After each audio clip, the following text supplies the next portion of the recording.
오늘 저는 골로새서의 설교를 잠시 오늘 멈추고 오늘 이 주간부터 시작하는 가정예배 세우기에 도움이 되는 하나님의 말씀을 여러분과 함께 나누고 싶습니다. 오늘 제목을 특별히 명령형으로 제목을 잡았습니다. 다음 세대를 세우라, 명령입니다. 이것은 아마 하나님께서 성경을 통해서 하나님의 백성들 우리에게 주신 많은 명령 가운데 아마 가장 중요한 명령이 아닐까 이런 생각을 합니다. 다음 세대를 세우라. 아멘. 오늘 우리가 사사기 2장 1절 말씀을 읽었습니다. 이 본문은 아주 비극적인 이야기를 담고 있습니다. 하나님의 백성인 이스라엘에게서 하나님을 전혀 알지 못하는 세대가 나타났다는 얘기입니다. 이거는 정말 비극이 아닐 수 없습니다. 이 현실로 그 일로 말미암아 이스라엘 민족의 역사가 가장 혼란스럽고 어두웠던 역사, 바로 사사기 시대입니다. 하나님을 알지 못하는 세대가 등장함으로써 이제 혼돈과 어둠의 역사로 들어가고 진입하는 이런 장면을 우리에게 보여주는 것이기 때문에 이것은 참 비극적이다 이렇게 생각을 합니다.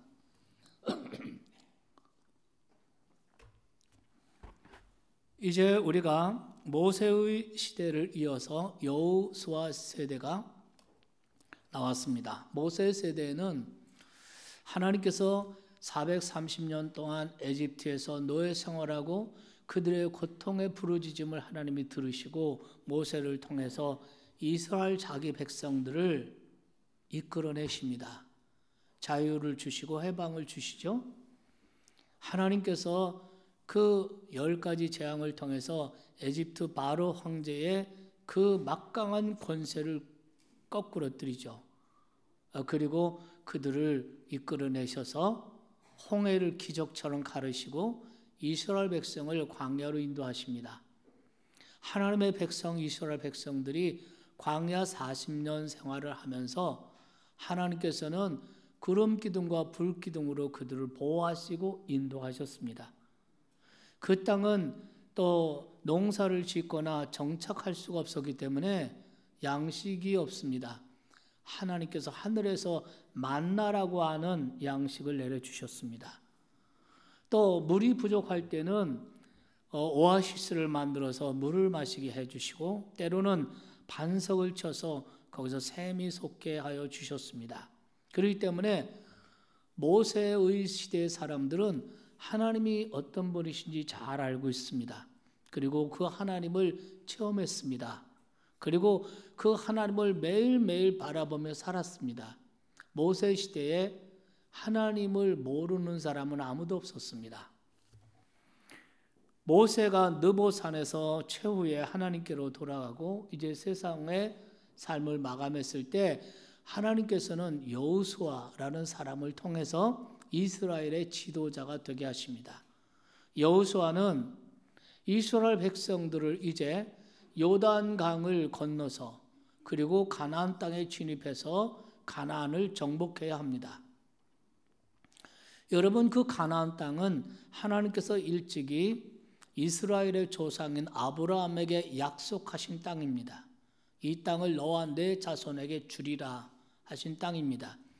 그러나 430년 전에 이스라엘의 조상 그 야곱이 그 가족들을 데리고 전부 다 그 에집트로 이주하지 않습니까?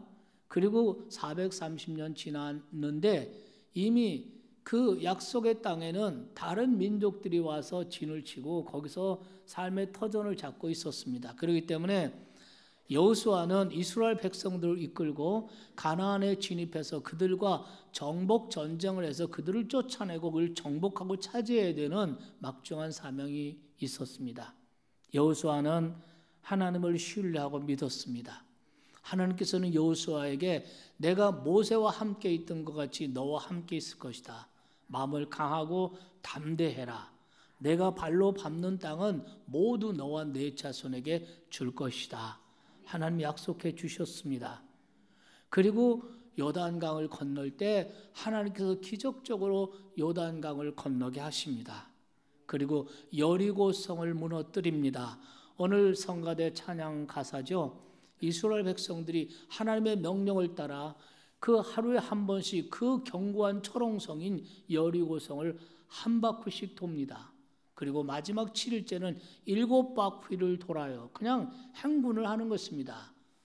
하나님의 말씀에 그렇게 순종했을 때 마지막 날 마지막 바퀴를 돌았을 때 놀랍게도 그 철옹성 여리고성이 와르르 무너지고 여리고성을 점령하게 된 줄로 믿습니다. 그리고 그들이 가나안 땅에 진입을 하죠. 그리고 많은 전투와 전쟁을 벌입니다. 하나님께서 함께 하십니다. 때로는 전쟁을 할 때 시간이 부족하고 해가 넘어가니까 하나님께서 해를 멈추고 그리고 낮의 길이를 초자연적으로 길게 하셔서 전쟁에 마침내 승리하게 하십니다. 이러한 과정들을 통해서도 역시 여호수아도 그랬지만 여호수아 세대의 사람들이 하나님을 다 알고 생생하게 체험을 합니다. 그런데 문제는 그 다음입니다. 여호수아 세대의 사람들이 다 죽습니다. 여호수아도 죽었고 그 세대에 하나님을 생생하게 경험했던 사람, 그리고 그 부모 세대로부터 애굽에서 어떻게 이스라엘을 이끌어내셨는지, 그리고 어떻게 홍해를 갈랐는지, 어떻게 구름 기둥과 불기둥으로 인도하셨는지, 이 모든 하나님에 대해서 다 들었던 세대, 그래서 하나님을 믿고 하나님을 섬기던 세대가 다 죽었습니다. 여호수아 세대의 모든 사람이 다 죽어서 그 조상에게로 돌아갔다 그랬습니다. 그리고 그 후에 어떤 일이 일어났다는 것입니까? 오늘 사사기 2장 10절에는 이렇게 말합니다. 그 세대의 사람도 그 조상에게로 돌아갔고 그 후에 일어난 다른 세대는 여호와를 알지 못하며 여호와께서 이스라엘 위하여 행하신 일을 알지 못하였더라. 여기 보면은 다른 세대가 나타난 것입니다. 모세의 세대, 출애굽 1세대죠. 여호수아 세대, 출애굽 2세대죠. 하나님을 알고 하나님에서 들었고 하나님의 그 모든 행하신 일을 잘 알고 하나님을 예배하고 하나님을 섬기던 세대가 다 죽자 그 다음에는 하나님을 전혀 알지 못하는 세대가 나타나. 하나님이 이스라엘 민족 역사에 어떻게 무엇을 행하셨는지도 전혀 모르는 다른 세대가 등장한 것입니다. 하나님을 전혀 알지 못하는 세대를 성경은 뭐라고 말합니까? 다른 세대라고 말합니다. 여러분, 이스라엘 백성은 하나님이 선택한 하나님의 백성이에요. 이스라엘 역사에서 그들의 삶 가운데 하나님의 임재, 하나님의 역사 너무나 생생하게 경험한 사람들, 그리고 그 모든 것을 체험한 사람들. 그런데 출애굽 1세대 지나가고 2세대 지나가자 전혀 다른 세대가 등장한 거예요. 하나님을 모르는 세대. 하나님이 이스라엘을 위해서 행하신 일을 듣지도 못하고 알지도 못하는 세대가 나타난 거예요.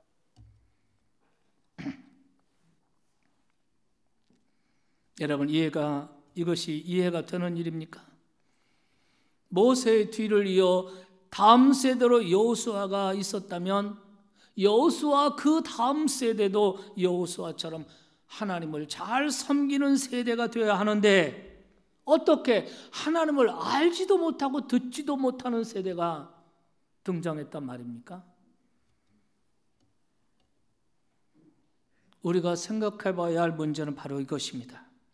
어째서 모세와 여호수아 세대, 그 다음 세대는 하나님을 잘 믿는 세대가 당연히 나와야 되는데 어떻게 해서 하나님을 모르는 세대가 등장했단 말이냐. 여기서 우리가 가장 먼저 받는 교훈이 있습니다. 그것은 우리가 아무리 좋은 신앙을 가지고 있는 세대라 해도 우리의 다음 세대는 우리와 전혀 다른 세대가 등장할 수도 있다는 것입니다. 오늘 성경은 우리에게 이러한 비극이 오늘 우리에게도 일어날 수 있다는 것을 경고하는 것입니다. 여러분, 우리가 성경 사무엘상 2장에 보면 엘리 제사장의 두 아들에 대한 이야기가 나옵니다. 이 두 아들의 이름은 홈리와 비느하스인데 엘리 제사장의 두 아들에 대해서 성경은 이렇게 평가를 하고 있습니다. 2장 12절 보겠습니다. 사무엘상 2장 12절 말씀에 보면 엘리의 아들들은 행실이 나빠 여호와를 알지 못하더라. 엘리는 그 당시에 이스라엘의 영적 지도자였습니다. 제사장이었습니다. 그런데 그 두 아들은 하나님을 전혀 알지 못하는, 물론 그들도 제사장이 되어서 교회 일을 했습니다. 성전에서 제사를 하고 두 아들 제사장입니다. 그런데 제사장으로서 성전에서 일을 하면서도 하나님을 전혀 알지 못한, 그리고 하나님이 어떤 분인지 알지 못하였다는 거예요. 기막힌 일입니다. 요즘 말로 말하면 목사의 가문에서 목사의 아들, 딸로 자랐는데 어려서부터 보고 배웠는데 그 목사의 자식들이 예수를 안 믿는 자식이 됐다는 거예요. 이 비극입니다. 오늘날로 말하면 예수를 잘 믿는 가정인데 아버지는 장로님이고 어머니는 권사님이고 이렇게 믿음이 좋은 가정인데 그 자식들은 교회를 안 나오고 예수를 안 믿는 자식이 되었다는 거예요. 이게 얼마나 비극입니까?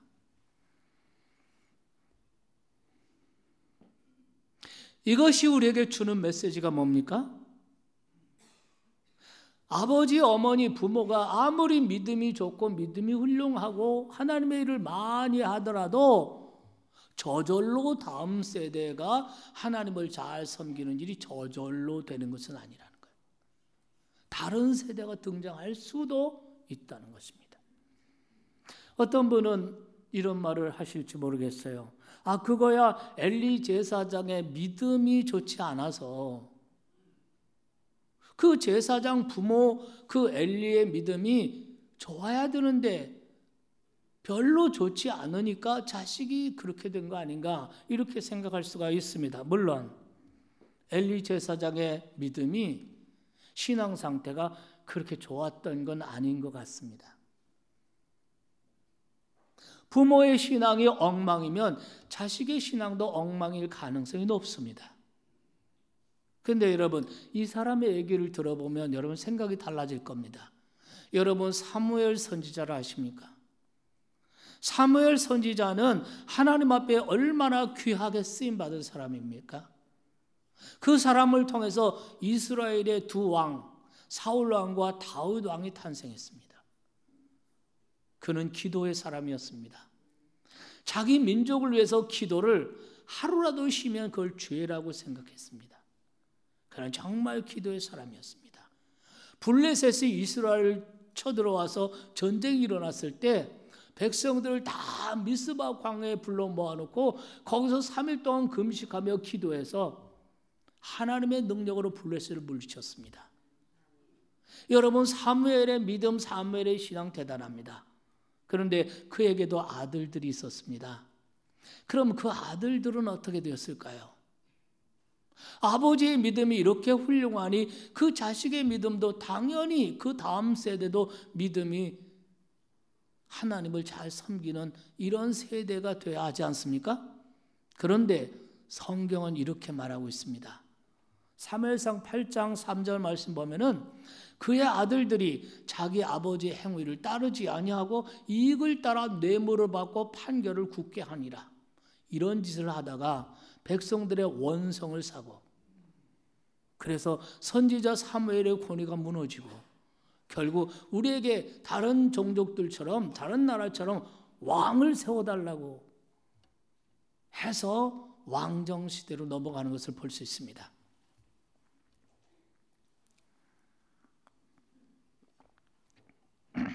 여러분, 참 이상하지 않습니까?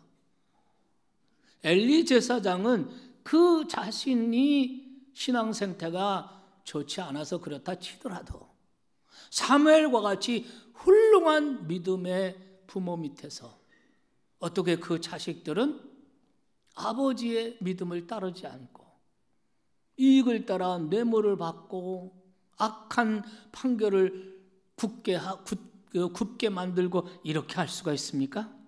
결국 뭡니까? 엘리 집안이나 사무엘 집안이나 모두 다음 세대인 자녀들에게 바른 신앙의 유산을 물려주지 못했다는 것입니다. 다시 말하면 신앙 전수를 실패한 것입니다. 여기서 우리가 들어야 할 중요한 메시지가 있습니다. 다시 반복하지만 아무리 부모 신앙이 좋다고 해도 저절로 그 신앙이 자녀에게 전수되는 것은 아니라는 것입니다. 하나님께서는 절대로 이런 모습을 원하지 않습니다. 하나님께서는 우리의 하나님을 섬기는 우리의 신앙이 우리의 다음 세대인 우리의 자녀들에게 다음 세대에게 잘 전수돼서 그들이 하나님을 잘 섬기는 세대가 되기를 하나님은 간절히 원하십니다. 그래서 여러분, 우리가 성경을 보면은 정말 이 하나님의 마음, 하나님의 뜻을 분명히 알 수 있는 장면들이 많이 나옵니다. 가령 우리가 여호수아서 4장을 보면 이제 여호수아가 지도자가 돼서 이스라엘 백성들을 이끌고 그 요단강을 건너는 이런 장면이 나옵니다. 때는 마침 우기였습니다. 그래서 요단강에 물이 철철 넘쳐흐르고 홍수가 지고 이런 상황입니다. 그런데 하나님의 명령을 따라 여호수아가 이스라엘 백성에게 명령을 내립니다. 제사장들이 하나님의 법궤 언약궤를 메고 제사장들이 먼저 그 요단 강물에 발을 내딛고 들어서라는 것입니다. 제사장들은 언약궤를 메고 대열을 정하고 그리고 믿음으로 그 요단 강을 발을 내디뎠을 때 물이 갈라지기 시작한 겁니다. 물 흐름이 끊어지고 바닥이 드러난 것입니다. 그리고 제사장들이 언약궤를 메고 요단강 중간쯤 들어가서 딱 서 있습니다. 뭐 밑에만 진흙이 되겠죠. 그러니까 이제 진흙으로 빠지지 않는 널쩍한 돌들 찾아가지고 각자 거기서 딱 그 언약궤를 메고서 제사장들이 서 있습니다. 그동안 물이 딱 끊어진 겁니다. 그렇게 서 있는 동안 이스라엘 백성들은 그 요단강을 쭉 건너기 시작한 것입니다. 할렐루야. 다 건넌 다음에 하나님께서 이렇게 말씀하셨습니다. 이스라엘 백성들 12지파에 한 사람씩 대표로 뽑아서 그 12명을 뽑아서 다시 강바닥으로 들어가서 언약궤를 메고선 제사장들이 밟고 있는 그 널쩍한 돌들을 각기 어깨에 메고 가지고 나오라는 것입니다. 그리고 그 하나님께서 그 길갈이라고 하는 곳에 그 12개의 돌을 다 모아놓으라는 것입니다. 그리고 하나님이 이렇게 말씀하십니다. 여호수아서 4장 7절 8절입니다. 6절 7절입니다. 하나님 말씀하십니다. 이것이 너희 중에 표징이 되리라. 너희 중에 기념비가 될 것이라는 거예요. 후일에 너희의 자손들이 물어 이르되 이 돌들은 무슨 뜻이냐 하거든 그들에게 이르기를 요단물이 여호와의 언약궤 앞에서 끊어졌나니 언약궤가 요단을 건널 때 요단물이 끊어졌으므로 이 돌들이 이스라엘 자손에게 영원히 기념이 되리라. 하나님께서는 그 요단강을 건널 때 그 강바닥에서 메고 나온 12개의 돌을 한 곳에 다 모아놓고 거기에다가 기념비를 세운 것입니다.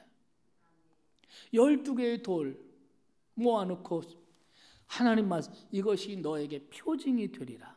이것이 너에게 말하자면 시청각 도구가 될 것이다.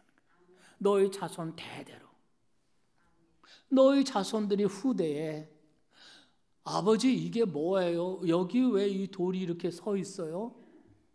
그러면 그때 자손들에게 얘기해 주라는 거예요. 하나님께서 요단을 이스라엘 백성이 건널 때에 여호와의 법궤 앞에서 요단물이 끊어진 그 기적, 하나님이 어떤 분이시며 하나님이 이스라엘 민족을 위해 어떻게 일하셨는지 그 하나님을 똑똑하게 알게 해주라는 거예요. 그래서 너가 믿는 하나님, 그 하나님을 내 다음 세대에 전수하라는 것입니다. 이것이 하나님의 뜻입니다.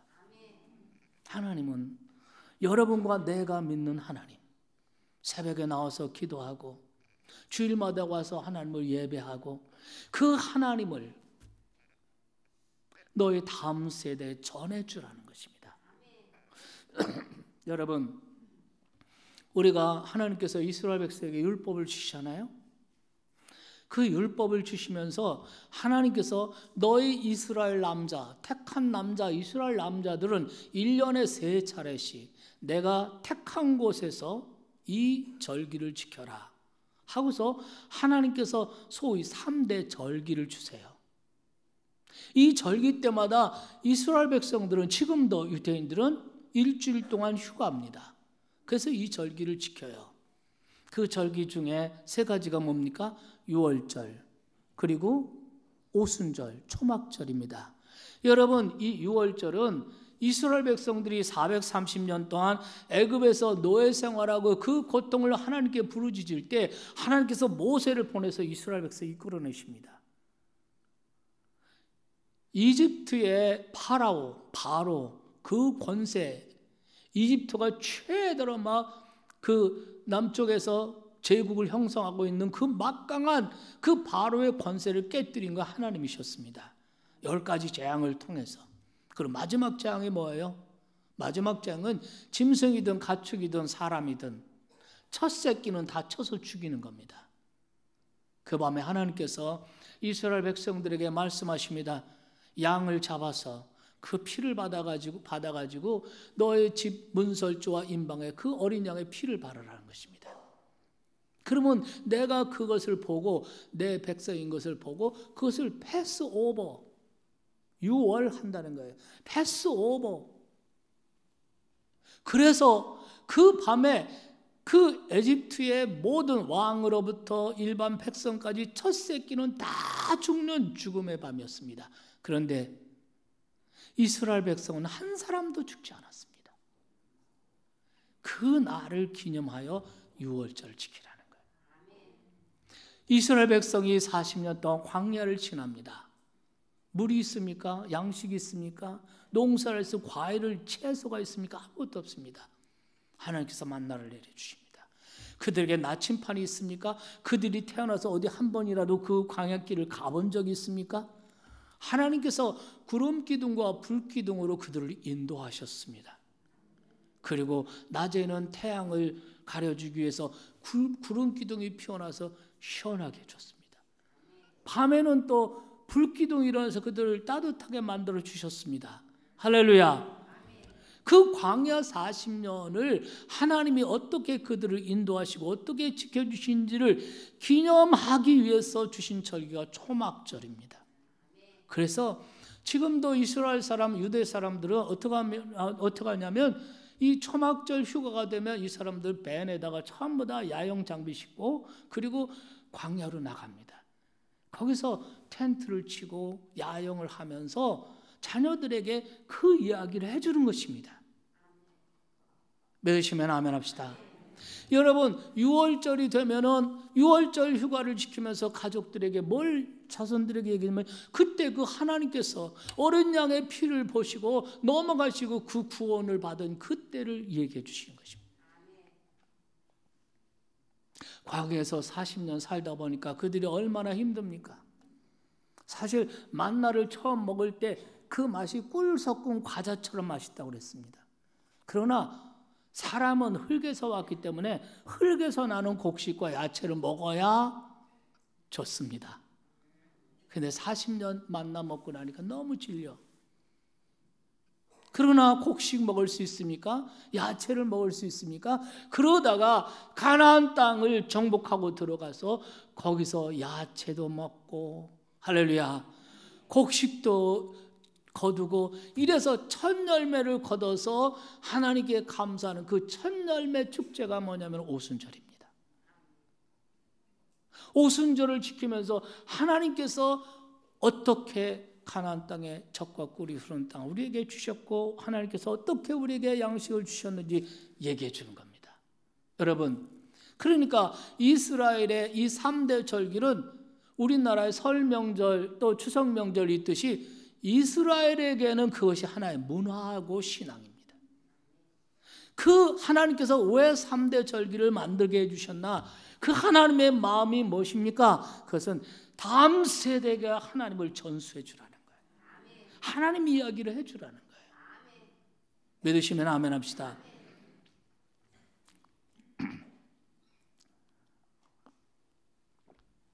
여러분, 우리가 신명기 6장 4절로 9절 말씀을 쉐마라고 그럽니다. 쉐마라는 말은 히브리 말인데 들으라 이런 말이에요.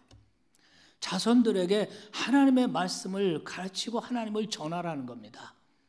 4절 말씀 보시겠습니다. 이스라엘아 들으라, 우리 하나님 여호와는 오직 유일한 하나님이시니 너는 마음을 다하고 뜻을 다하고 힘을 다하여 네 하나님 여호와를 사랑하라. 그 다음에 오늘 내가 네게 명하는 이 말씀을 너는 마음에 새겨라. 그리고 내 자녀에게 부지런히 가르쳐라. 아멘. 이 쉐마의 말씀이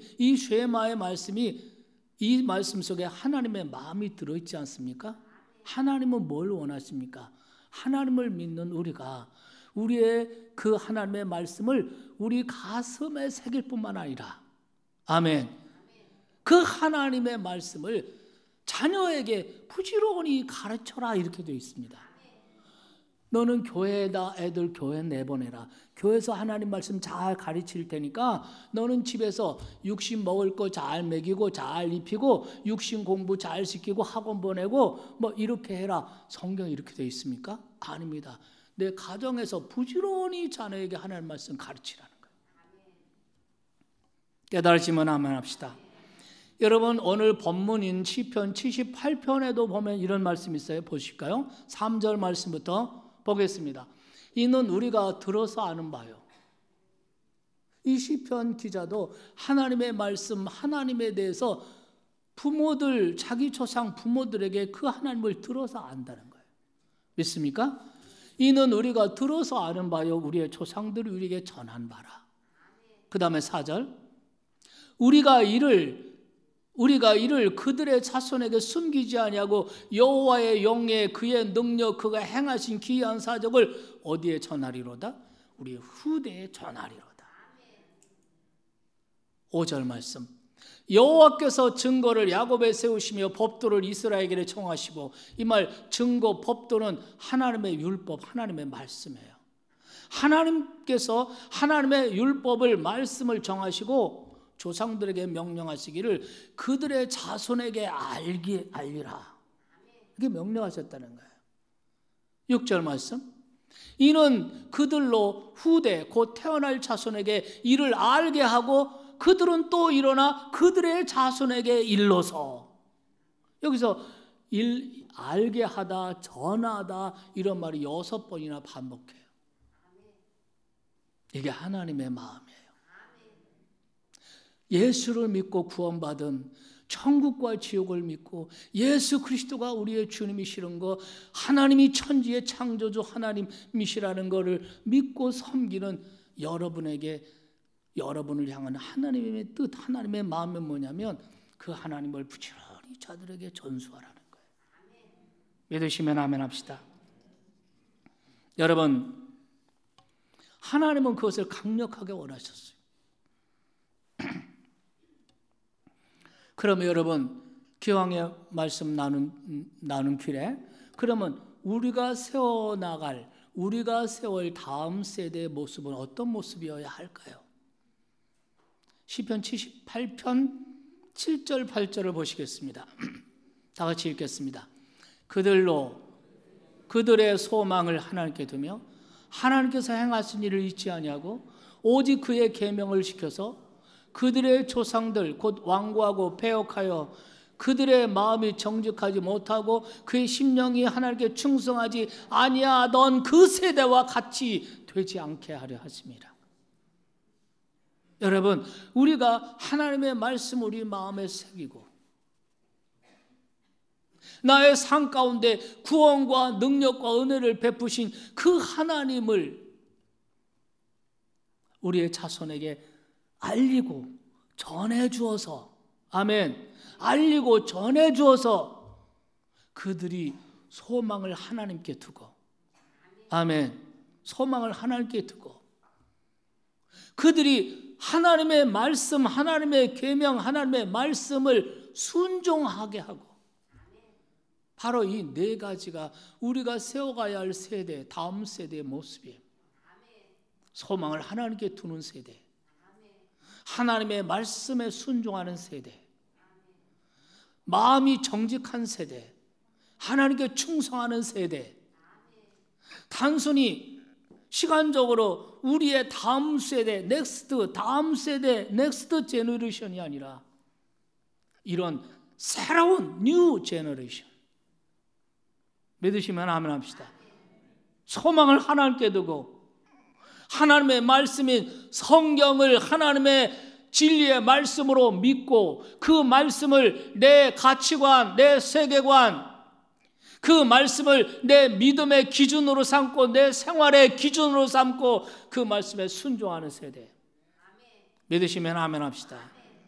그렇다면 오늘날로 말하는 무슨 동성애다, 동성혼이다, 뭐 이런 것들은 여러분 어떻게 됩니까? 이 하나님의 계명의 말씀에 순종하는 세대가 되면 이건 하나도 문제가 안 되는 것입니다.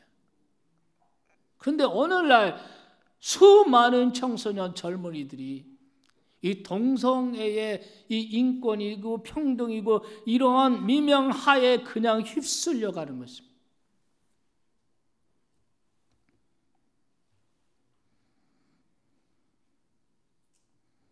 이것이 우리가 세워가야 할 다음 세대의 모습인 줄로 믿으시면 아멘 합시다. 그러면 이런 세대를 세워가기 위해서 우리에게 필요한 것이 몇 가지 있다고 생각합니다. 첫째는 뭐냐면 부모 세대가 먼저 하나님의 능력을 체험해야 됩니다.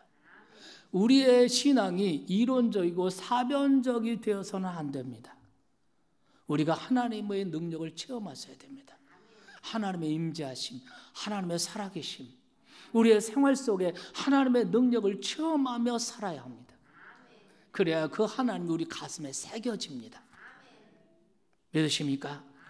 가령 여러분, 우리가 어떤 문제를 닥쳤을 때, 그럴 때 우리가 하나님 앞에 간절히 기도합니다. 그래서 그 기도의 응답을 경험하게 되면 하나님을 내 마음에 새기게 됩니다. 믿으시면 아멘 합시다. 우리 가정의 히스토리, 저의 가정의 히스토리에 기념비들이 있습니다. 기념비들.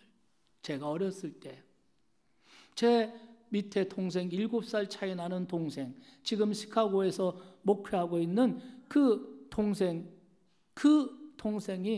9살쯤 되었을 때 시골에서 디프테리아라는 병에 걸렸습니다.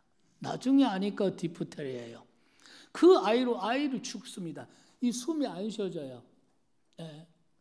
그 밤중에 시골에서 병원도 없고 약도 없고 밤중에 아이가 막 열이 펄펄 끓고 숨을 못 쉬어가지고 죽어갑니다.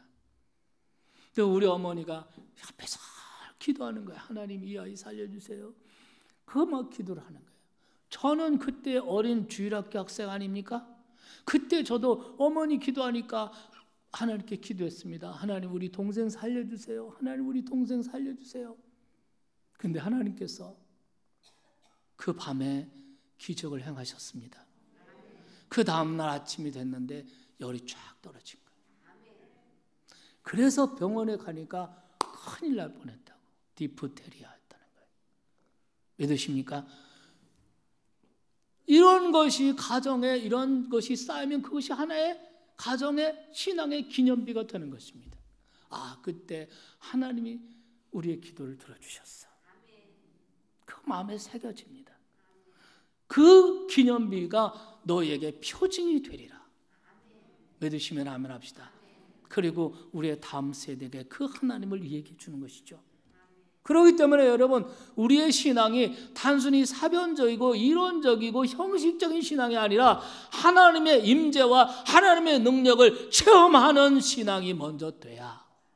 그래서 여러분 쉐마의 말씀에도 보면은 이렇게 되어 있죠. 6장 신명기 6장 쉐마에 오늘 내가 네게 명하는 이 말씀을 너는 마음에 새기고, 이거 모토입니다.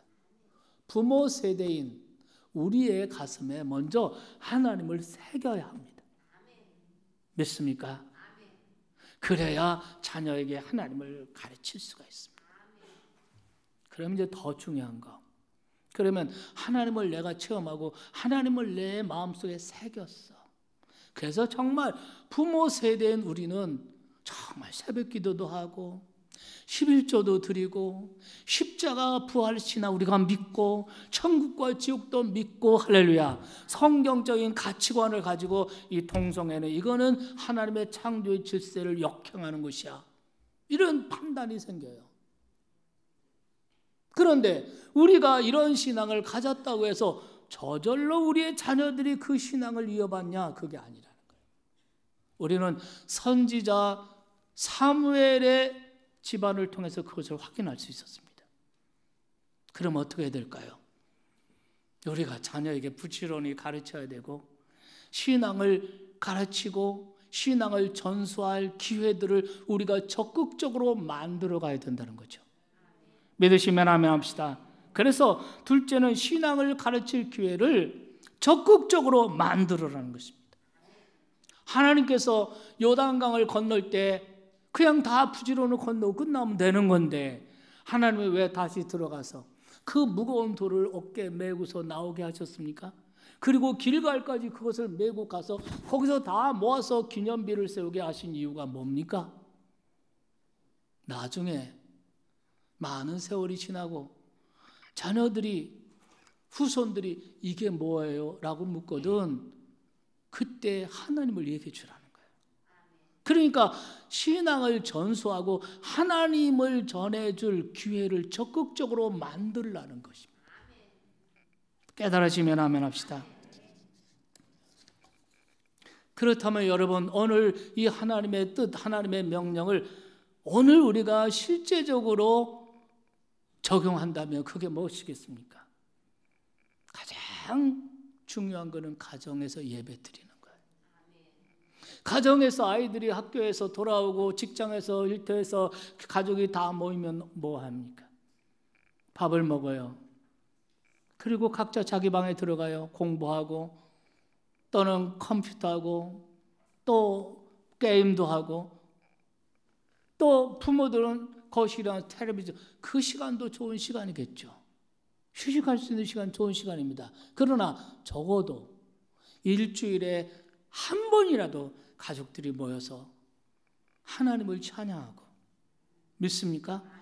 하나님 이야기를 나누고, 아이들이 물으면 여러분의 신앙의 히스토리를 들려주는 거예요. 내가 예수를 믿게 된 거, 내가 하나님을 만나고 하나님을 체험한 거, 하나님을 만나고 나서 내 삶과 내 가치관이 변화된 거, 그 하나님 이야기를 자녀들에게 전해주는 거예요. 믿으시기 바랍니다. 성경을 펼쳐놓고 같이 읽고 그 말씀을 가지고 서로 느낀 점을 얘기하고, 그리고 부모의 아픔, 부모의 많은 그 부담감들, 또 부모의 기도 제목 나누고 아이들의 이야기를 귀담아 듣고, 아멘. 그렇게 하면서 가정은, 아이들은 변화될 것이고 가정은 천국으로 변화될 줄 믿습니다. 우리가 사실 매일마다 그 일을 하기는 물리적으로 불가능할 수 있습니다. 그러나 주말, 토요일날 밤이라든가 주일날 밤이라든가 가족들이 합의하면 그런 장을 만들 수가 있습니다. 이것이 너에게 표징이 되리라. 아멘. 그 가정 예배의 시간을 기념비를 세우는 거예요. 아이들이 물으면 얘기해 주는 거예요. 하나님 이야기를 해주는 것입니다. 믿으시면 아멘 합시다. 그것이 이번 주간부터 12월 11주간까지 8주간 동안 우리 교회가 다음 세대를 세우는 장을 적극적으로, 신앙을 전수하는 기회를 적극적으로 만드는 것이 가정예배 세우기 캠페인인 것입니다. 목사님, 저는 가정예배를 가정에서 한 번도 안 해봤는데 내가 가정예배 인도할 수도 없고 어떻게 하는 거 좋은지도 모르고, 그래서 여러분에게 자료를 다 만들어 놨습니다. 여러분이 우리 가정에 가정 예배를 세우고 신앙의 전수를 늦었지만 지금이라도 해야 되겠다라고 생각하신다면 오늘 오후 예배 마치고 2층 분회실로 모이면 그 자료 다 드릴 거예요. 8주간의 자료를 다 드리고 어떻게 진행할지 설명을 드리고 여러분을 도와줄 것입니다.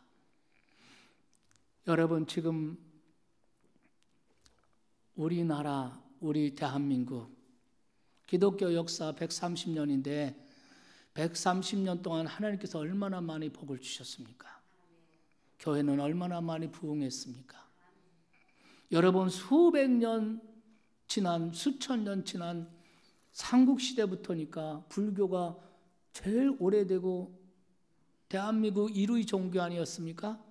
근데 130년 기독교가 이제는 불교인의 숫자를 제치고 기독교가 제1종교가 됐습니다. 그 기적입니다. 세계 어디에서도 그 토속 종교를 제치고 기독교가 이루어진 데는 거의 없습니다. 130년 만에 이루어진 일입니다. 하나님께서 얼마나 축복했습니까? 한국 사회에서 말이죠, 부자, 잘 사는 사람, 공부 많이 한 사람, 출세한 사람, 군대에서도 장성급 쫙 뽑으면 기독교인이 절반 이상 넘어요. 그 말은 뭐냐면 하나님께서 복을 많이 주셨다는 거예요.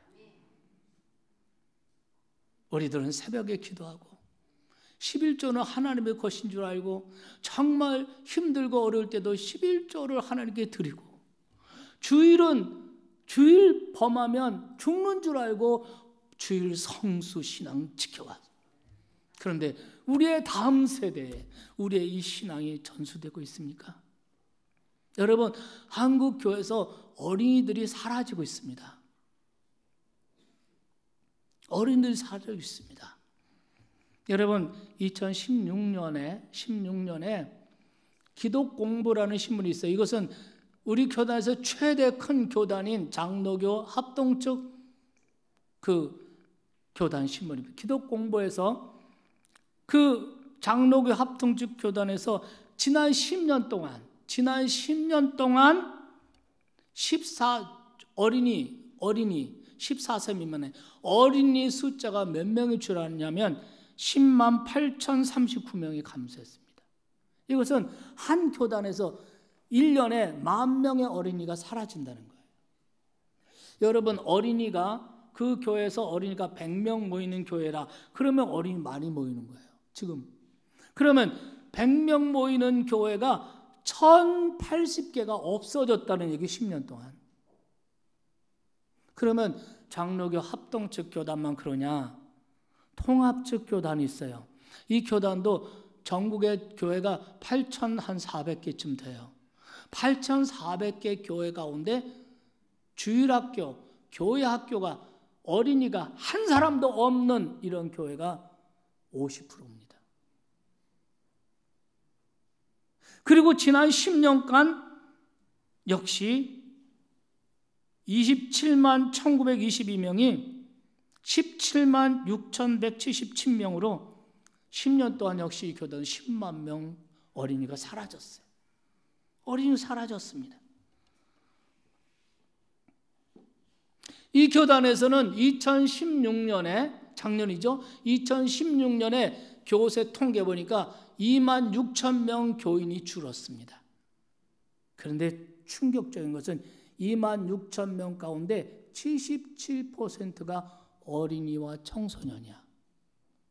청소년과 어린이가 교회에서 사라지고 있다는 거예요.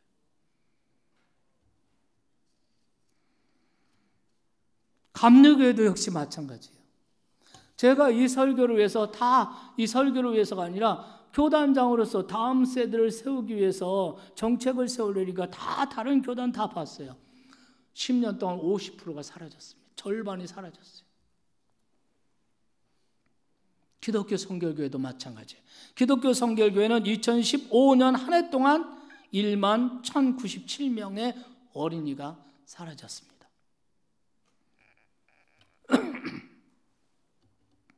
그럼 우리 교단은 어떨까? 우리 성결교단은 어떨까? 제가 10년 동안 통계를 딱 내라고 그랬어요. 교육국장에게 내려오세요. 역시 50% 줄었습니다. 그럼 우리 교회는 어떨까? 우리 교회는 유치부 영아부는 잘 되고 있어요. 그런데 어린이 부서, 초등학생이요? 초등학생 한 60%가 감소했어요. 물론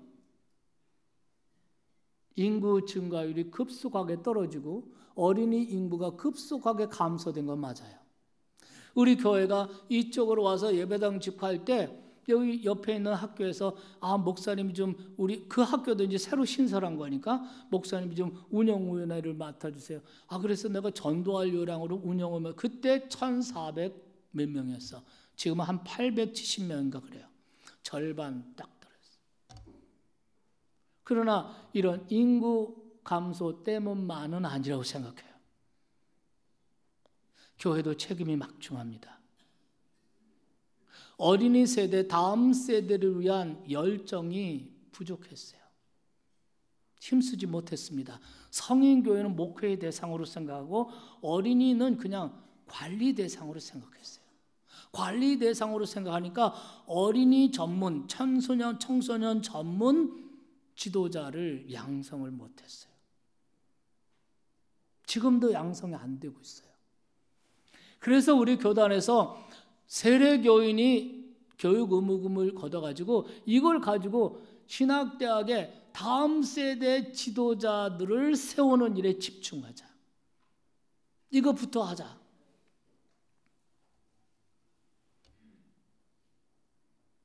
그리고 더 중요한 거, 부모님들의 의식입니다. 믿는 부모들의 의식. 자녀 교육은, 자녀의 신앙 교육은 교회다 맡기면 돼. 교회만 보내면 돼. 그리고 집에서는 몸 먹이는 거, 몸 입히는 거, 또 학원 보내고 입시 경쟁에 열중하고. 여러분 168시간이죠. 한 주간이. 168시간 중에 교회 보내서 교회에 있는 시간은 겨우 한두 시간이에요. 그것도 주일에 한 번 빠지면 그것조차 없어져요. 그 한두 시간 가지고는 아이들을 하나님의 사람으로, 하나님 백성으로 세우기는 물리적으로 시간이 안 돼요. 그럼 어떻게 해야 되겠습니까? 가정을 예배 공동체로 만드셔야 돼요. 가정에서 신앙교육을 하고 가정에서 신앙 전수를 다음 세대에 해주는 장을 마련하고 부모들이 직접 제사장이 되고 성경 교사가 되고 신앙의 지도자가 돼서 자녀들을, 우리의 손주 손녀들을 우리가 가르치고 이끌어 가야 됩니다. 여러분, 할머니가 손주 손녀에게 뭐 교사를 해본 적이 있습니까? 뭐 아무것도 못하죠. 놀라지 마세요. 할머니가 그 학식도 많지 않은 할머니가 그 손주 손녀에게 하나님 얘기해 주죠. 찬송 불러주죠. 성경 이야기해 주죠. 기도 가르쳐 주죠. 놀랍게도 그 할머니를 통해서 그 아이들에게 하나님 신앙이 전수가 됩니다. 놀랍죠? 여러분, 하나님께서는 우리가 성경 봤잖아요.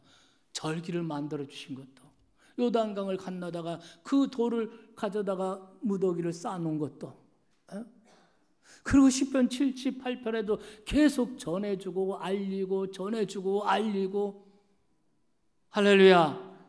그렇게 하라고 하나님 말씀하지 않았어요?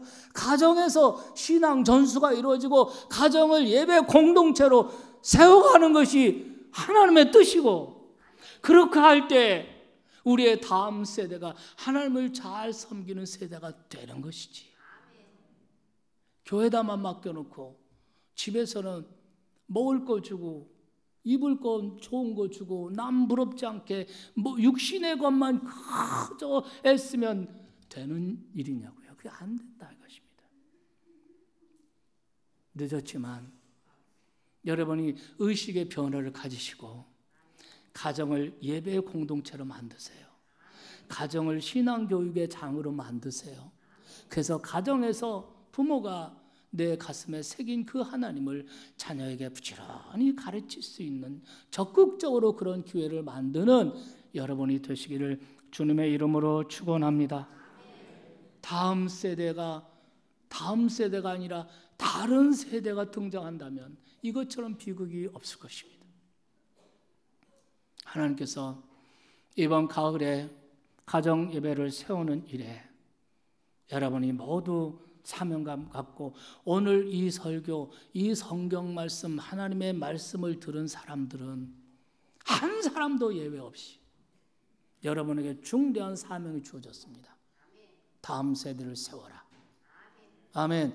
다른 세대가 등장하면 비극이야. 다음 세대를 세워.